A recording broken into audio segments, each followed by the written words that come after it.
তুমি কে ভাই? আমি ইচ্ছা পূরণ করা জল পড়া। এই পুষ্কুনিতে পাথর মারার কারণে আমি বেরিয়ে এসেছি উপরে। তোর ইচ্ছা কি তুই বল? আরে রাজা, তাহলে তোর রাজা আমাকে দিয়ে দে।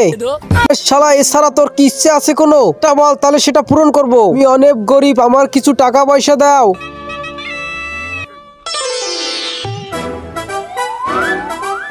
আরে চল, আমরা পাথর মারবো আর জল পড়া আমাদেরও টাকা দিবে। চল আমরা পাথর মারি।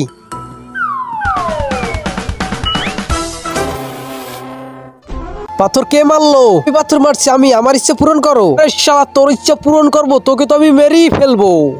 তো পাথর মারলো আর ওকে তো তুমি টাকা দিয়ে দিলে। তুমি যে পাথর মেরেছো, এই পাথর আমার ছেলের মাথায় লেগেছে আর আমার ছেলে রক্তাক্ত হয়ে গেছে।